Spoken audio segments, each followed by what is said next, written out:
Dr. Levantano, an abortionist who was formerly devoted to killing unborn babies, said, I literally looked and saw a pile of baby parts on the table. I didn't see that all the things that had sustained me all those years. I didn't see what a wonderful doctor I was to help her with her problem, or even that she had the choice to make this decision. I didn't even see the $800 she had given to me 15 minutes later. All I could see was somebody's son or daughter. Pro-life and pro-choice have always been a worldwide issue, but we as Christians stay strong as pro-life believers. Exodus 20:13 says, "Thou shalt not kill." People will ask, how do we know when it's an actual baby, or when does it actually count as killing? We'd fight and say, because God knew us when we were conceived. Therefore, we were more than just a simple cell. Here I'll tell you the history of abortion and lead unto the undeniable facts of abortion.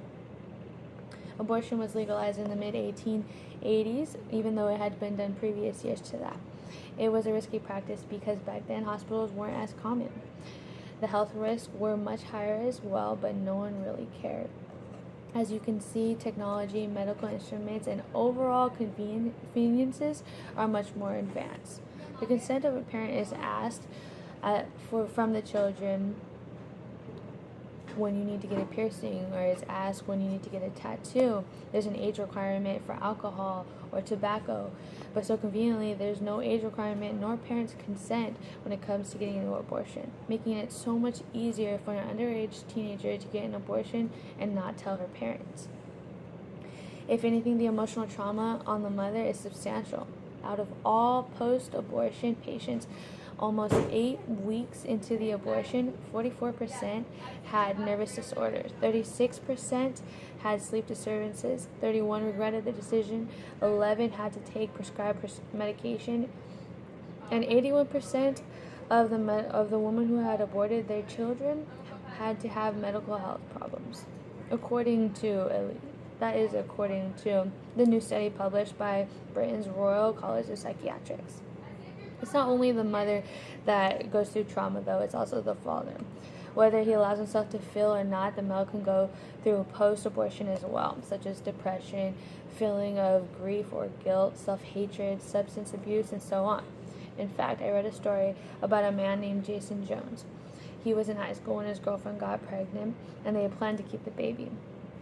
He decided that he wanted to go to the military because he can better benefit his family that way, which was a great idea. So a few weeks into the training of military, he got a call from his wife, who was frantically crying, and he couldn't understand what she was saying, so he was scared for her life. And then she kept saying, I'm sorry, I didn't do it, wasn't my decision. And on the other line, he heard his girlfriend's father say, your girlfriend got an abortion. He was so heartbroken because he didn't know it was legal. So he went to his commanding officer and said, we need to call the police. My girlfriend's father killed my baby. And all the officer could say was, I'm sorry, son, but abortion is legal. And he was so hurt and dumbfounded that he swore to his girlfriend that he would influence people to be against abortion through his movies, which, if you've seen The Stoning of Sariah, is one of the most heart-wrenching movies you could ever watch, and I suggest it to anyone. It's an amazing movie. It's not just emotional problems they go through, though. It's also physical. The mother can get an infection in her sepsis. She can damage other organs. She can have persistent bleeding. They can damage their cervix. In worst cases, she can even die from having an abortion. All in all, here's a simpler view. Abortion offends God. Life, it starts the moment you're conceived. It conflicts physical and emotional tragedy. It creates new problems and punishes innocent people. Dr. Levantano also said, for the first time in my life, it hit me very powerfully that this woman had come to me figuratively and said, here is $800, kill my baby. And I was the type of person to say, no. I was the type of person to say, yes, no problem.